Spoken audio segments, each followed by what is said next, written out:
우리 성도님들 중에 간혹 저에게 이런 얘기를 하시는 분들이 있어요. 목사님, 교회에 가면 좀 기쁨도 있고 즐거움도 있어야 되는데 회개해라, 책망을 받으라.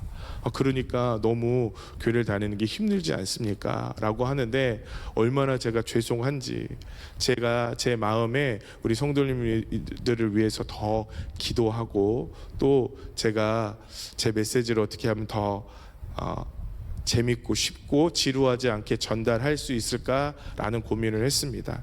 그런데 여러분, 제가 양보할 수 없는 주제가 있습니다. 그것은요, 우리의 죄악을 주님 앞에 내려놓는 이 회개의 복음을 전하는 일은 양보할 수가 없어요. 왜냐하면 그것이 살아나는 유일한 방법이기 때문에 그렇습니다. 제가 가끔 이야기를 드리잖아요. 병원에 가서 수술을 하려고 해요. 수술을 하려고 하는데, 수술을 할 때 저는 너무 아프니까 째지 마세요, 그럴 수 없잖아요. 여러분, 오늘 복음의 책망을 받으라.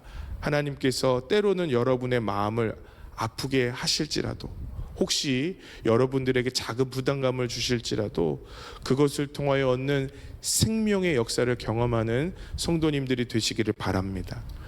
여러분, 아이 다 키우셨죠? 아이가요, 아장아장 걷는데 얼마나 많은 넘어짐이 필요한지 기억나시나요? 보통요, 아이가 걷는데 하루에 2,400걸음 정도를 걷는데요. 그러니까 어마어마하게 걷는 거예요. 근데 이 2,400걸음을 걷는 동안에 이 2,400번의 넘어짐을 경험해야 아이가 온전히 걸을 수가 있는 거예요. 그러니까 이 아이는 수천 번 일어나는 것과 넘어지는 것을 경험해야 비로소 온전하게 걸을 수 있는 겁니다. 저는 신앙의 여정도 마찬가지라고 생각해요. 복음의 감격과 은혜를 맛보면 하루아침에 뛸 수 있냐고요? 하루아침에 걸어 다닐 수 있냐고요? 아니요, 여러분. 수많은 싸움과 또 넘어짐과 또 일어남이 있어야 우리가 거룩하고 온전한 신앙의 길을 걸어갈 수 있는 것 아닐까요? 그러려면 어떻게 해야 할까요? 우리가 매일매일 우리를 일으켜 세워주시는 복음의 말씀에 귀 기울여야 하는 거예요. 어느 미국의 유명한 설교 목회자가 어떤 설교의 제목을 갖고 책을 썼냐면 이렇게 써 있어요. 날마다 자신에게 복음을 전파하라. 여러분, 사실 우리의 복음의 원리는 아주 간단합니다. 나는 왜 안 될까요? 될 때까지, 주님께서 역사하실 때까지 하나님의 은혜의 자리로 나아가는 것입니다. 이 말은 반대로 얘기하면 어떤 의미가 있냐면요, 우리가 이 땅을 살아가는 동안 끊임없이 복음이 들려지지 않으면 우리 마음을 괴롭게 하고 넘어뜨리려는 죄의 유혹이 우리의 인생의 주인이 될 수 있다는 거예요. 여러분, 예수님께서 비유로 말씀하신 네 밭의 비유가 기억나시는가요? 우리 주님께서 우리의 마음의 밭에 거룩한 복음의 씨앗을 심어 놓으셨대요. 예수 그리스도의 씨앗을 심어 놓으셨대요. 구원의 열매가 맺혀지도록 우리에게 약속해 주셨대요. 그런데 사단이 내버려 두지 않습니다. 그 씨앗을 빼앗아 가기도 하고, 염려와 근심으로 그 씨앗을 몰아내기도 하고, 그 다음에 이 땅에 있는 그 유혹들로 딱딱하게 굳어져 하나님의 말씀이 뿌리 내리지 못하게 하더라는 것입니다. 여러분, 연습하지 않으면 일어날 수 없습니다. 신앙도 반복적으로 넘어지고 일어나며 다시 복음을 듣는 역사로 우리가 이 길을 걸어가지 아니하면 우리의 신앙이 온전히 거룩해질 수 없다라는 겁니다. 오늘 우리가 읽었던 말씀에 보니까 베드로의 큰 실수가 나옵니다. 여러분, 사도 바울도 우리에겐 아주 유명한 사도지만요, 사도 베드로야말로 초대교회의 가장 중요한 사도라고 할 수 있습니다. 그는 예수님의 수제자이기도 하고요, 그를 통하여 많은 유대의 민족들이 예수 그리스도 앞에 복종하는 초대교회 역사가 있었습니다. 그에게 어떤 흠잡을 만한 것이 있겠어요?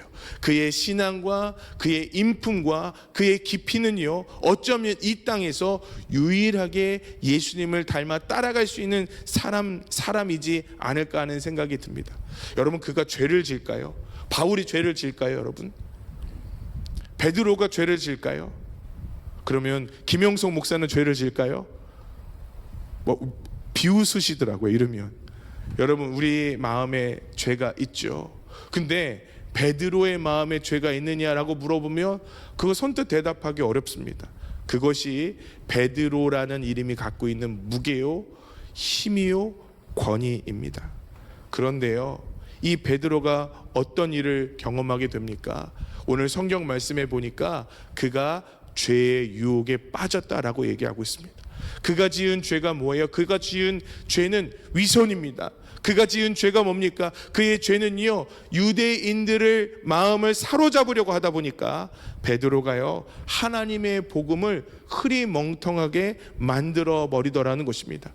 우리가 읽었던 본문 말씀 갈라디아서 2장 11절부터 14절에 보니까요, 베드로가 처음에는 이방인들과 함께 자유롭게 식사를 했었는데요, 이제 어떤 일을 경험하게 됩니까? 누군가가 와서 베드로가 식사하는 장면을 보니까 베드로가 얼른 내려놓고 거룩한 척 하더라는 거예요. 얼른 내려놓고 이 이방인들과 함께 식사하던 일이 없던 사람인 것처럼 하더라는 겁니다. 여러분, 이 일이 바나바에까지 이게 영향을 미쳤고요, 바나바의 이 일이요, 갈라디아 교회 전체에 영향을 미쳤어요. 오직 예수 그리스도를 통하여 얻는 구원과 거룩의 능력을 포기하고 이방인들도 유대인의 할례와 절기를 따르는 악한 습관을 따라야 한다라는 잘못되고 변질된 복음으로 사람들과 교회들의 마음이 움직이기 시작하더라는 것입니다. 여러분, 이 모든 일의 시작이 누구로부터 시작된 거예요? 베드로로부터 시작됐다는 거예요. 베드로, 거룩한 사도요, 하나님의 사람이었던 베드로. 우리가 이 일을 통하여 반드시 알아야 하는 영적인 메시지가 있습니다. 우리는요, 죄인인 거예요. 이 땅에 가장 거룩하다고 여겼던 베드로 사도조차도 죄라는 것에 나도 모르게 빠지고 넘어지고 얼굴을 가리울 수 있다라는 것입니다. 그러므로 여러분, 우리는 겸손해야 돼요. 우리가 예수님을 떠나서는 아무런 열매를 맺을 수 없다라는, 예수님을 붙잡아야 한다라는 강한 마음의 열망이 우리에게 있어야 합니다. 우리 스스로 의로워질 수 없는 거예요. 하나님께서 주시는 은혜의 끈을 붙잡고 가야만 우리는 소망이 있습니다. 여러분, 오늘 우리가 복음의 책망을 들어야 하는 이유가 바로 이것이에요. 왜 목사님 복음의 책망을 들어야 합니까? 베드로조차도 넘어지는 시대가 이 땅에 우리의 삶이기 때문에 그렇습니다. 사랑하는 성도 여러분, 우리는 매일매일의 은혜가 필요합니다. 날마다 그리스도 예수의 은혜를 부여잡고 사시기를 주님의 이름으로 축복합니다. 여러분, 복음의 책망이라고 하는 것은 우리를 심판하는 메시지가 아닙니다. 우리를 일으켜 세우시고 우리를 다시 거룩한 길로 걸어가게 하시는 거룩한 초청이라는 것입니다. 여러분, 우리가 다 인정해야 될 것이 있어요. 우리 안에는요, 여전히 죄가 있어요. 우리 안에는요, 여전히 죄성이 있습니다. 그러면 이것이 언제 열매 맺는 줄 아세요? 기회만 있으면, 시간만 맞으면, 조건만 맞으면 우리의 신앙의 방향이 죄를 향해 달려가게 되더라는 거예요. 목회를 하다 보면 가끔 도박 중독에 빠진 가정들을 만나게 됩니다. 여러분, 제가 도박을 한 번도 잘 해본 적이 없어요. 좀 부족하죠? 다음에는 꼭 한번 해보고 올까요? 표정이 별로 안 좋으시네요. 저는 고스톱도 칠 줄 모르고요, 포커도 칠 줄 몰라요. 왜냐하면 우리 가족들이 그런 걸 안 쳐버릇하니까. 나중에 제가 가서 배우려고 하니까 왜 이렇게 어려워요? 이거 할 바에는 다른 거 하는 게 더 나은 것 같아요. 그래서 안타깝게도 못 배웠어요. 여러분, 부족한 게 많습니다. 네, 그래서 제 마음에는 이상한 선입견이 있어요. 이 도박 중독에 빠진 분들은 마치요, 뿔이 났을 것 같아요. 사단에게 붙잡혀서 이상한 소리를 내며 제정신이 아닌 것 같아 보일 것 같아요. 근데요, 도박 중독에 빠진 분들의 다큐멘터리를 보고 또 우리 성도님들의 인생의 어려움들을 맞닥뜨리게 되다 보니까 제가 제 생각이 잘못됐다는 걸 알았어요. 그분들은 너무 평범한 사람들이더라고요. 심지어 가족들에게 친절해요. 심지어 여러분, 비도덕적이거나 비윤리적인 사람들이 아무도 없어요. 저는 운전을 할 때 막 거칠게 하거든요. 그분들은 운전도 스무스하게 해요. 말도 얼마나 예쁘게 하시는지 몰라요. 그런데 여러분, 그들이 눈빛이 달라질 때가 있어요. 그들이요, 전혀 다른 사람이 될 때가 있습니다. 이분들이 온순할 때는 돈이 없을 때예요. 그런데 어쩌다가 돈이 생기고, 어쩌다가 혼자 있고, 어쩌다가 시간이 나잖아요. 그러면 이상하게요, 뒤를 생각지 않는 사람이 되는 겁니다. 결과를 전혀 생각지 않는 사람이 되는 거예요. 있는 모든 것들을 탕진하고, 갑자기 폭력적이 되고, 갑자기요, 전혀 다른 사람이 되더라는 거예요. 다 우리 거룩해 보여요. 근데요, 시간이 되면, 조건만 맞으면 우리 안에 있는 그 죄성이 고개를 들고 주인의 길을 향해 쏜살같이 달려가는 게 여러분 사실 우리들의 모습이라는 거죠. 여러분, 어떤 사람의 이야기가 아닙니다. 우리의 이야기죠. 우리 죄에 늘 넘어지는 사람들이죠. 그럼 왜 죄를 짓고 있지 않습니까? 이 숨겨진 죄악이요, 지금은 시간을 못 찾은 거예요. 조건을 못 찾은 거예요. 여러분, 이 뿌리를 뽑을 수 없는 악한 죄악들을 뽑아내는 유일한 방법이 뭔지 아십니까? 복음을 듣는 거예요. 복음을 듣고 가던 길을 돌이킬 수 있는 힘을 얻는 겁니다.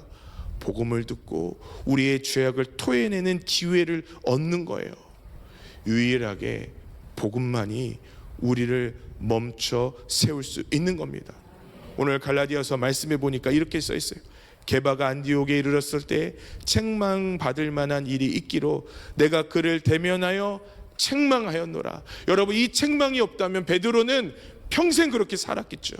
이 책망이 없었다면 베드로는 그의 죄와 뒤범벅이 된 채 오히려 죄 쪽으로 달려갔을지도 몰라요. 그러나 그를 세운 것은 놀랍게도 바울의 입을 통하여 전해진 하나님의 책망이더라는 것입니다.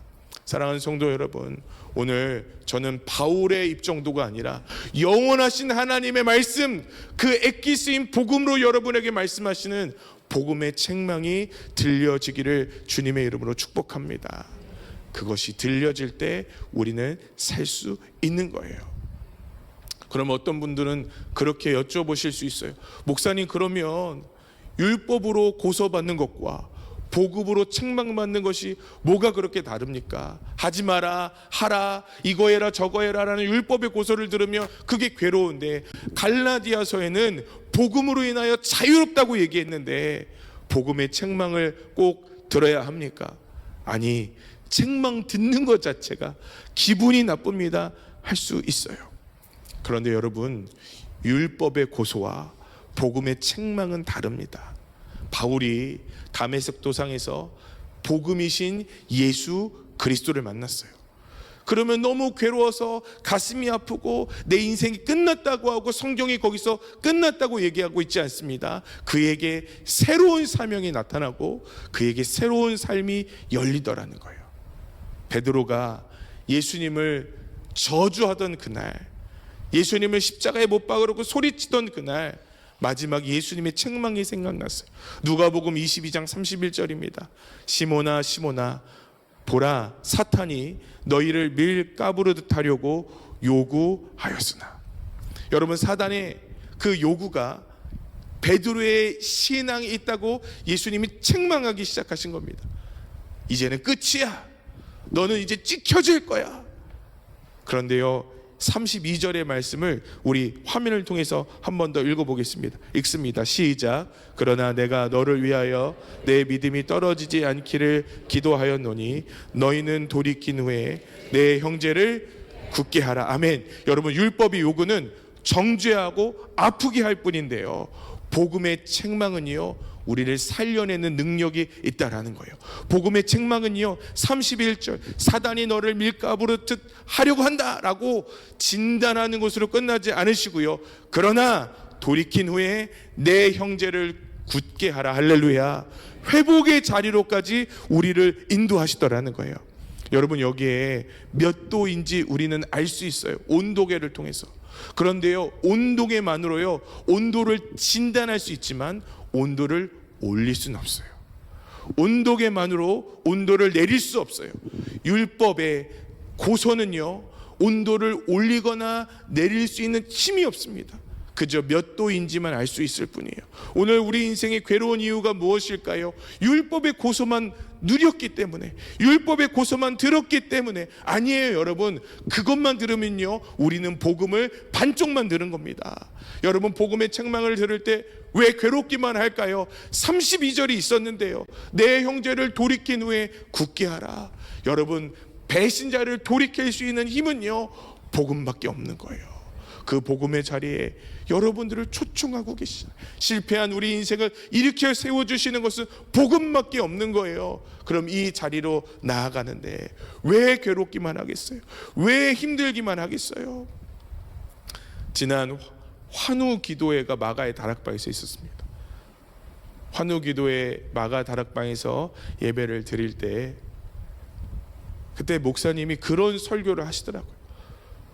병이요, 주님의 역사로 말미암아 치유가 된대요. 믿으세요? 하나님 살아계세요. 근데 어떤 사람들에게 그 기가 막힌 역사가 일어납니까? 치유받은 성도들에게 물어봤대요. 당신은 어떤 기도를 하다가 그 기가 막힌 주님의 역사를 경험했습니까? 하나같이 뭐라고 얘기하냐면, 나는 쓸모없는 죄인인 것을 깨달았습니다, 그러시더래요. 나는 주님 앞에 어떠한 의로움도, 어떠한 거룩함도 갖고 있지 못하는 내가 죄인이라는 것을 깊이 깨달았습니다. 가슴을 치며 아파하고 괴로워하고 있던 그때에 하나님께서 불과 같은 은혜도 주시고 전기 같은 은혜도 주시고, 그래서 몸에 이상한 현상들이 나타나고 치유가 되는 역사들이 있었습니다. 하나같이 그러더라는 거예요. 여러분, 그들이 예배의 자리에 나와서 또는 기도의 자리에 나와서 가슴을 치며 나는 죄인입니다 회개하는 그 자리는 분명히 아팠을 거예요. 그 책망을 들었을 때 너무나 괴로웠을 거예요. 그런데 복음은 거기서 끝나지 않더라는 거예요. 여러분, 치유가 일어났어요. 마음의 평강이 찾아와요. 다시 일으켜 세워줄 수 있는 마음의 힘이 이 안에 부어지더라는 것입니다. 그 환우 기도회에 우리 성도님 한 분이 참여를 했어요. 이분은요, 원인을 알 수 없는 온몸에 마비 증상이 오는 거예요.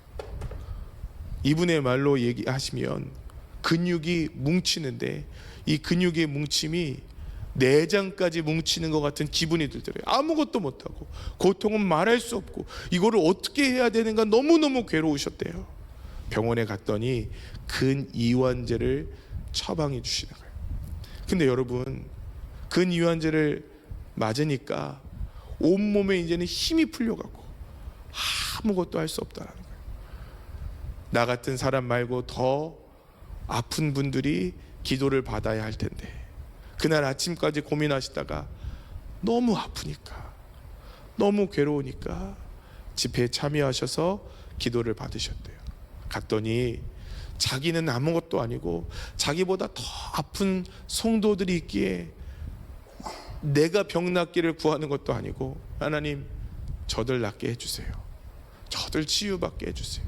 아마도 그분의 마음에는 나는 별것도 아니고 나는 주님 앞에 참 부끄러운 죄인입니다 라는 시간이 있지 않았겠어요. 그 메시지를 듣고 그리고 그 기도를 하는데, 근데 집회가 끝나고 나오시는데요, 세상에 몸이 그렇게 가볍더래요. 세상에 몸이 그렇게 평안하더래요. 우리 교회에 온 게 너무나 기쁘고 우리 교회를 소개시켜준 아들에게 너무나 고맙다는 인사를 했대요. 근데 여러분, 거기서 끝나지 않았어요. 이분이 그 집회가 끝난 이틀 후에 서울역에 우리 아침에 만난 식당에 봉사를 하러 오신 거예요. 몸이 너무 편해요. 내가 무엇을 위해, 주님을 위해 살 수 있을까 하다가 내가 잘하지도 못하고 힘도 별로 없지만 너무 기쁘고 감격스러워서 봉사를 하러 나왔어요. 제가 그 이야기를 듣고 유심히 봤어요. 낫나 안 낫나. 토요일날 가서 설거지를 하면서 우리 성도님이 낫나 안 낫나, 허리가 아프셔갖고 그렇게 허리도 만지시고 힘들어서 끙끙거리며 일을 하시기도 하고, 어떤 때는 일을 악물고 이리저리 왔다 갔다 하시지만 한 가지는 분명히 있어요. 너무 기뻐하시더라고요. 너무 감격해 하시더라고요. 여러분, 이상하지 않아요? 도대체 하나님이란 분은 어떤 분일까요? 도대체 은혜라는 건 어떤 걸까요? 아프고 괴로웠던 인생에 치유가 일어나요. 그럼 거기서 끝날 거 아니에요? 그런데 이게 너무너무 좋은 거예요. 주님께서 하늘의 은혜를 내려주신 게 너무너무 좋은 거예요. 그러니까 이분 연세도 많으세요. 이분이 제가 볼 때는 거기 식사하러 오시는 분보다, 식사하러 오시는 노숙인 분들이 이분보다 더 건강해 보여요. 제가 볼 때는 바뀌어야 될 것 같아요.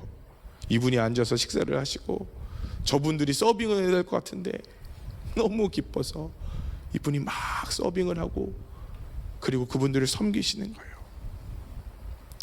여러분, 예수님의 은혜는요, 괴로움과 책망으로 끝나지 않아요.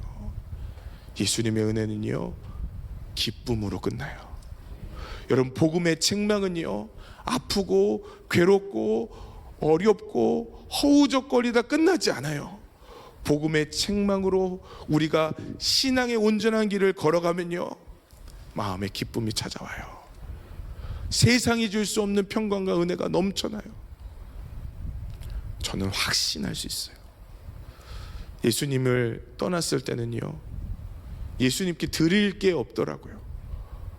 내가 몸이 아파 죽겠는데 무슨 예수님께 드려? 내가 죽어가는데 뭐 예수님께 드려? 그런데 주님이 저희 아이를 치유해 주신 것도 아니고, 그날 제가 회개하며 가슴을 치며 주님, 저는 망한 목사여라고 괴로워하고 있던 그날 주님께서 저에게 은혜를 주셨는데요, 저는 책망받고 끝날 줄 알았어요. 근데요, 세상에 너무 마음이 평강이 임하는 거예요. 세상에 너무 기쁜 거예요. 세상이 너무 내 것 같은 거예요. 그리고 주님께 너무 드릴 게 많은 거예요. 맞아, 내가 예배 시간에 일찍 와야지. 맞아, 내가 이거 안 먹고 주님께 올려드려야지. 여러분, 헌금하고 기쁜 거 아세요? 봉사하고 기쁜 거 아세요? 예배 드리고 기쁜 거 아세요? 복음의 책망을 전면으로 부딪히면 여기까지 나아간다는 거죠. 그러므로 여러분, 우리는 복음을 대면해야 해요. 왜 괴로워요? 왜 신앙생활하는 게 재미가 없어요? 왜 쳇바퀴 돌듯 신앙생활을 하는 것 같아요?